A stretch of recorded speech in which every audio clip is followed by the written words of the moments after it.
Hi guys, my name is Pavan और मेरे YouTube channel पर आपका स्वागत है। तो गाइस, लास्ट वीडियो में हमने डिस्कस किया था कि हम एक प्रोजेक्ट स्टार्ट करेंगे। एक स्टूडेंट का डेटा उठाएंगे और उस पर एक ऐप बनाएंगे। राइट, तो वही एक्सपेरिमेंट, वही हम कोड आज करने वाले हैं। तो स्टार्टिंग कैसे करेंगे, इससे पहले मैंने एक वीडियो में आपको दिखाया था कि कैसे फास्ट एपीआई की हेल्प से और गेट मेथड लगा के हम एक एंड पॉइंट क्रिएट करते हैं। एक्चुअली मैंने आपको दो एंड पॉइंट क्रिएट करके दिखाए थे। एक बेसिक एंड पॉइंट था जो फॉरवर्ड स्लैश करके था, और दूसरा स्लैश अबाउट करके एक एंड पॉइंट मैंने बनाया था। तो ये दो पॉइंट मैंने आप एंड पॉइंट मैंने आपको दिखाए थे। अब हम यहीं से स्टार्टिंग करेंगे, थोड़ा सा इन एंड पॉइंट को इम्प्रूव करेंगे, क्योंकि अब हम स्टूडेंट ऐप बनाने वाले हैं। तो ये मैसेज में जो हमने डिस्प्ले किया था उसको थोड़ा सा मॉडिफाई करेंगे, और उसको मैंने एक कोड फाइल में यहाँ पे रखा हुआ है कि कैसे करना है उसको हमें। तो सब कुछ सेम है कि मैंने फास्ट एपीआई से फास्ट एपीआई को इंपोर्ट किया। दूसरा, मैंने ऐप बनाया, एक बेसिक ऐप बनाया हेलो वर्ल्ड के नाम से, और उसमें एक मैसेज टाइप कराया कि student management system API. Right, और ये गेट मेथड है। अभी हम गेट मेथड की ही बात करेंगे इस पूरे वीडियो में। और उसके बाद मैंने एक स्लैश अबाउट करके सेक्शन एंड पॉइंट बनाया, और उसमें एक मैंने मैसेज टाइप कराया है कि a fully functional API to manage your student records. तो ये दो बेसिक एपीआई मैंने बनाई और गेट मेथड का यूज़ किया। अब मैं इसको रन करता हूँ और दिखाता हूँ कि ये किस तरह से फ्रंट एंड पे शो हो रही है। तो मैं यहाँ से टर्मिनल ओपन करूँगा पहले, न्यू टर्मिनल। राइट, और यहाँ पे वही अपना जो यूनिकॉर्न वाला एक कमांड था उसको मैं यहाँ से कॉपी कर लेता हूँ, और कॉपी करने के बाद उसको मैं यहाँ पे पेस्ट करता हूँ और इसको एंटर करता हूँ। राइट, तो मेरा एप्लीकेशन यहाँ पे शुरू हो चुका है, मेरा सर्वर शुरू हो चुका है, और इसका एड्रेस इसने दिया है। मैं इसको क्लिक करता हूँ, तो आप ये देख सकते हैं जो मेरा बेसिक एंड पॉइंट था जो मैंने सिर्फ फॉरवर्ड स्लैश करके लगाया था, तो उसमें ये दिखा रहा है student management system API. Right, अब इसमें मैं आगे अगर स्लैश अबाउट करता हूँ, तो इसमें अबाउट स्लैश अबाउट करके जो एंड पॉइंट बनाया था उसमें एक मैसेज डिस्प्ले किया था, a fully functional API to manage your student records. Guys, ये दोनों एपीआई मैंने लास्ट एक्सपेरिमेंटल वीडियो में दिखाई थी आपको, दोनों वर्क कर रही हैं। इसका थोड़ा सा मैसेज डिस्प्ले मैंने चेंज किया है एज पर आवर प्रोजेक्ट।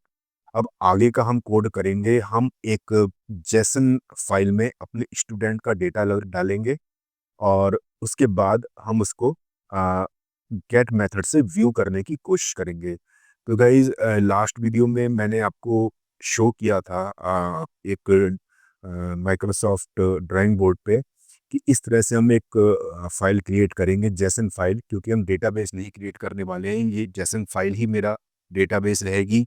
इसी को हम व्यू करेंगे, इसी में डेटा इंसर्ट करेंगे, अपडेट करेंगे, जो भी चार ऑपरेशन करंट के हमें लगाने हैं सब इसी में करेंगे हम। तो इनिशियली मैंने 5 स्टूडेंट्स का डेटा बनाया है, आप देख सकते हैं यहाँ पे।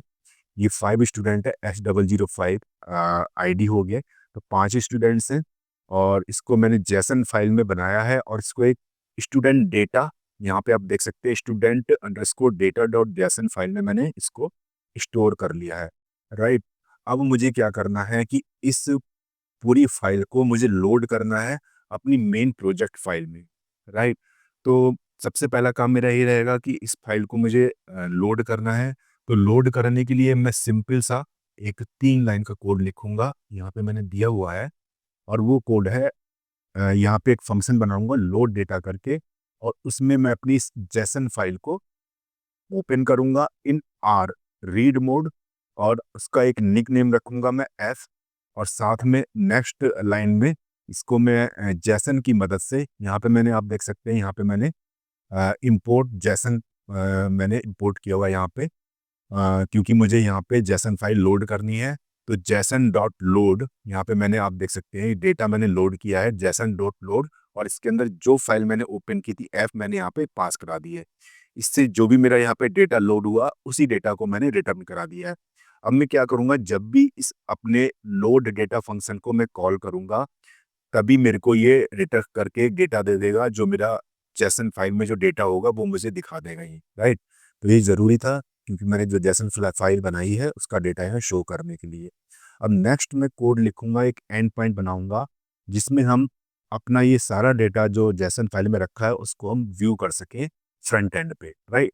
तो उसके लिए एक बहुत ही छोटा सा 3 लाइन का कोड यहाँ पे लिखा गया है। कुछ नहीं किया है इसमें, सिंबल फैशन पे मैंने ये एक डेकोरेटर बनाया है @of app करके, और इसमें गेट मेथड लगाया है और उसका एंड पॉइंट मैंने बना दिया है यहाँ पे /view, राइट। और उसके अंदर एक फंक्शन डाला है मैंने व्यू करके, और व्यू में क्या है कि मैंने डेटा को लोड डेटा फंक्शन को कॉल किया क्योंकि मुझे यहाँ पे अपना डेटा लोड करना है। हर बार जब भी किसी एंड पॉइंट को मैं बनाऊंगा ये डेटा मुझे बार बार लोड डेटा फंक्शन को कॉल करना पड़ेगा, और ये लोड डेटा फंक्शन मुझे डेटा जो भी मेरा जेसन फाइल में है उसको एज इट इज रिटर्न कर देगा। उसको मैंने एक डेटा करके एक वेरिएबल में सेव कर दिया, और वही डेटा मैंने वापस इस फंक्शन से रिटर्न कर दिया। अब जैसे ही मैं इस व्यू वाले फंक्शन को मेरा ये कॉल होगा वैसे ही मुझे डेटा ये रिटर्न हो जाएगा, और यहाँ पे व्यू एंड पॉइंट पे मेरे को ये शो हो जाएगा, राइट। तो बहुत कॉम्प्लेक्स कोड नहीं है, बहुत ही सिंपल 2 या 3 लाइन का कोड है। और मैं अब इसको मैं सेव करता हूँ, ठीक है। और सेव करने के बाद जो है आप देख सकते हैं ये अपडेट हो गया है यहाँ पे, ठीक है। ये अपडेट हो गया है जैसे मैंने आपको बताया था यहाँ पे, लास्ट वीडियो में बताया था कि यहाँ पे माइनस माइनस रीलोड करके मैं यहाँ पे जो लिखता हूँ उसका यही मतलब है कि जैसे ही मैं कोई नया एंड पॉइंट सेव करूँगा ऑटोमेटिकली मेरा ये फ्रंट एंड पे रिफ्रेश हो जाएगा। अब इसको मैं फिर से ओपन करता हूँ यहाँ पे मैं, ये वाला, या जस्ट मिनट, राइट। इसको मैं क्लोज कर देता हूँ। तो ये हो गया। अब इस पे मैं क्या करूँगा, जो मैंने /व्यू करके जो बनाया था वो मेरा सारा डेटा, इसको मैं एंटर करूँगा वो सारा मेरा डेटा यहाँ पे व्यू हो जाएगा, राइट। तो इस तरह से मेरा ये सारा डेटा यहाँ पे व्यू हो गया है। जो मैंने 5 बनाए थे S001 और उससे लेकर मेरा S005 सारा डेटा यहाँ पे मेरा व्यू हो गया है। और इसको मैं सेम चीज़ को मैं यहाँ पे जैसे लास्ट वीडियो में भी डिस्कस किया था मैंने, यहाँ पे डॉक्स करके जो ऑटोमेटेड डॉक्यूमेंटेशन है फास्ट एपीआई का, जो कोड करते करते ऑटोमेटिक क्रिएट होता है, वो यहाँ पे मेरा शो हो जाएगा। तो आप देख सकते हैं कि ये पहला एंड पॉइंट है मेरा, ये इसमें जो है सिंपल मेरे को ये रिटर्न कर रहा है कि मैंने इसमें जो है ट्राई आउट करेंगे और एग्जीक्यूट करेंगे। तो ये जो मैसेज मैंने लिखा था यहाँ पे स्टूडेंट मैनेजमेंट सिस्टम एपीआई, ये मेरा शो हो जाएगा, ठीक है। और इसके बाद मैं दूसरा अबाउट सेक्शन पे करूँगा जाके, इसको मैं रन करूँगा try it out execute execute, right. तो इस पे मैंने जो बनाया बनाया था एंड पॉइंट पे मैंने एक मैसेज टाइप किया था कि ये fully functional API to manage your student record, ये शो हो गया, राइट। और तीसरा एंड पॉइंट अभी मैंने जो व्यू करके बनाया था इसको मैं ओपन करता हूँ, और इसको मैं ओपन करता हूँ, इसको मैं यहाँ से ट्राई इट आउट से रन करता हूँ, एग्जीक्यूट करता हूँ। तो आप देख सकते हैं मेरे को यहाँ पे सारा डेटा जो है 5 जो मेरे स्टूडेंट्स थे उनका यहाँ पे मेरे को इसने शो कर दिया है, राइट। तो इस तरह से मैंने किया है यहाँ पे कि मैं सारा डेटा यहाँ पे व्यू कर सकता हूँ। लेकिन अब एक नई चीज़ ये आती है, इसके बाद का नेक्स्ट स्टेप आता है कि मैंने सारा डेटा व्यू कर दिया, व्हाट इफ़ कि अगर मैं किसी पर्टिकुलर स्टूडेंट का डेटा ही व्यू करना चाहता हूँ, तब मेरे को क्या करना पड़ेगा?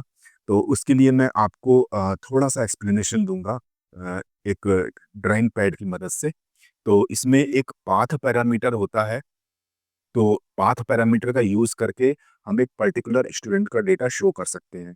तो पाथ पैरामीटर क्या होते हैं इसको पढ़ते हैं। यह यूआरएल का एक हिस्सा होते हैं जो डायनामिक मतलब चेंज करने योग्य होते हैं। इसको हम चेंज कर सकते हैं, जैसे हमें फर्स्ट स्टूडेंट का चाहिए तो 01, सेकंड का चाहिए तो 02, इस तरह से हम डायनामिकली इसको चेंज कर सकते हैं। इसका उपयोग किसी विशिष्ट रिसोर्स को पहचानने के लिए किया जाता है। विशिष्ट रिसोर्स क्या हुआ, ये मेरा वही स्टूडेंट हुए 01, 02, 03, राइट। और अब उसमें ये था कि पहले हमने जो बनाया था यहाँ पे ये वाला लोकल होस्ट में हमें ये शो कर रहा था, राइट। इसमें सारे स्टूडेंट फैच करके आपको दे रहा था वो। अब इसमें क्या करेंगे कि इसमें हम जो है यहाँ पे स्लैश करके यहाँ पे स्टूडेंट की आईडी यहाँ पे लिख देंगे, तो उस पर्टिकुलर स्टूडेंट का डेटा हमें शो कर देगा।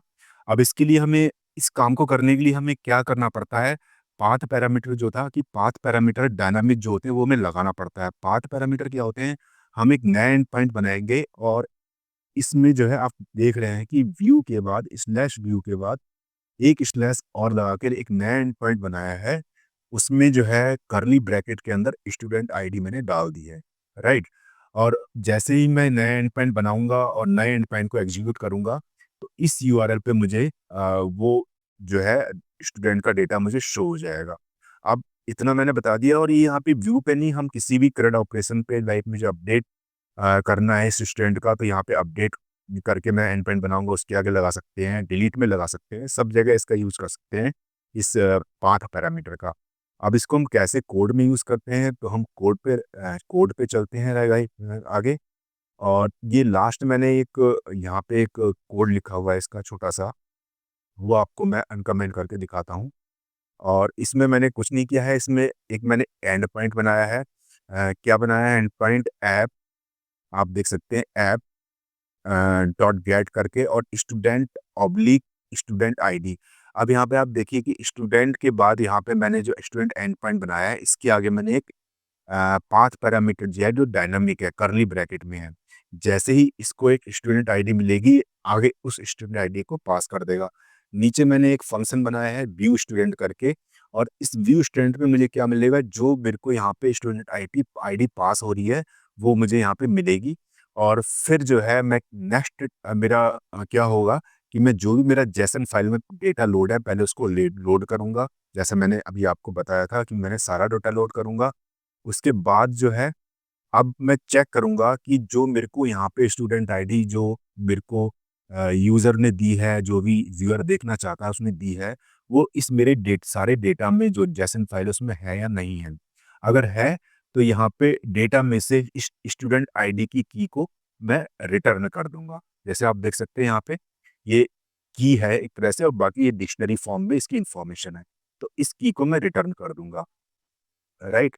और अगर वो स्टूडेंट आईडी नहीं है, तो एक एरर मैसेज थ्रू हो जाएगा, student not found, please enter correct student ID. Right? बहुत छोटा सा कोड है, इफ एस स्टूडेंट लगाया, स्टेटमेंट लगाया हुआ है मैंने। अगर वो स्टूडेंट आईडी डेटा मेरी जेसन फाइल में है, डेटा में है, तो उस स्टूडेंट आईडी का सारा डेटा रिटर्न कर देगा, अदरवाइज एक एरर मैसेज थ्रू कर देगा। अब मैं इसको सेव करता हूँ, और सेव करके ऑटोमेटिकली सेव करते ही मेरा पेज रीलोड हो जाएगा, रिफ्रेश हो जाएगा, राइट? अब आप इसमें देख सकते हैं, जैसे ही मैं इस पे जाऊँगा, जस्ट मिनट, यहाँ पे मैं जाऊँगा, ठीक है? और मैं यहाँ पे क्या करूँगा, यहाँ पे मैं सॉरी, यहाँ पे मैं स्टूडेंट,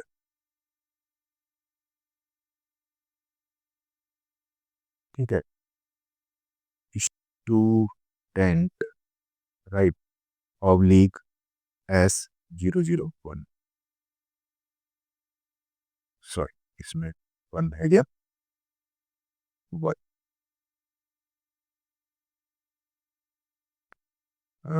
तो इसको दोबारा से खोल लेते हैं, अभी कुछ प्रॉब्लम कर रहा है ये। तो इसमें मेरा जो दोबारा से ये एग्जीक्यूट हुआ था, ये वाला, इसको मैं फिर से ओपन करता हूँ लिंक को, राइट? अब मैं यहाँ पे टाइप करता हूँ ऑब्लिक 10 ऑब्लिक S001। तो आप देख सकते हैं, जो स्टूडेंट आईडी 1 का सारा डेटा मुझे यहाँ पे डिस्प्ले हो गया है। यहाँ पे मेरा जेसन फाइल में आप देख सकते हैं, जेसन जो फाइल थी उसमें मेरा यही डेटा था, RN गुप्ता के नाम से था, फर्स्ट स्टूडेंट। और यहाँ पे मैंने S001, यहाँ पे मैंने एंड पॉइंट डायनामिक एक डायनामिक पाथ दिया है, स्टूडेंट स्लैश स्टूडेंट करके आगे जो डायनामिक या पाथ पैरामीटर था वो मैंने इस यहाँ पे दिया हुआ है, और इस तरह से मैंने ये स्टूडेंट आईडी शो कर ली। अब हम अगर चाहें तो इसको जो है हम डॉक्स में भी देख सकते हैं, DOCS, राइट? डॉक्स में जाएंगे तो आप देख सकते हैं यहाँ पे मेरा नया एक एंड पॉइंट बन गया है। इसमें स्टूडेंट स्लैश एक डायनामिक पाथ है, जिसे पाथ पैरामीटर बोलते हैं, उसके वो भी आ गया इसके अंदर। अब इसको हम अगर क्लिक करते हैं और इसको हम ट्राई इट आउट करते हैं और यहाँ पे मैं अपनी स्टूडेंट आईडी डालता हूँ S002, सॉरी 002, राइट। मैं इसको एग्जीक्यूट करूंगा। अब आप इसमें देख सकते हैं कि ये 5 पैरामीटर दिखा रहा है, ये स्टूडेंट आईडी स्ट्रिंग में है और ये रिक्वायर्ड मस्ट ऑप्शनल नहीं है, ये एसेंशियल फील्ड है। तो मैंने इसमें डाली और इसको एग्जीक्यूट किया, राइट। तो आप देख सकते हैं यहाँ पे इसने जो है मेगा जैन स्टूडेंट नंबर 2 इसकी पूरी डिटेल मुझे यहाँ पे इसने दे दी। तो इस तरह से हम एक पर्टिकुलर स्टूडेंट का डेटा जो है यहाँ पे फैच कर सकते हैं, शो कर सकते हैं अपने फ्रंट एंड पे। तो गाइज आज की वीडियो में इतना ही था।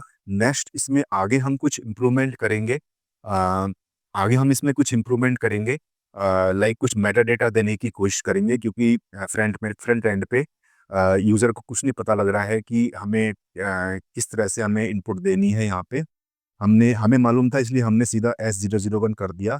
तो साथ में मेटा डेटा डिस्क्रिप्शन देने की कोशिश करेंगे, लेकिन वो नेक्स्ट वीडियो का टॉपिक है। तो नेक्स्ट वीडियो आपको मिल जाए, इसलिए इस चैनल को आप सब्सक्राइब कर लीजिए और बेल आइकन को ज़रूर दबा दीजिए। और thanks for watching this video. Bye bye.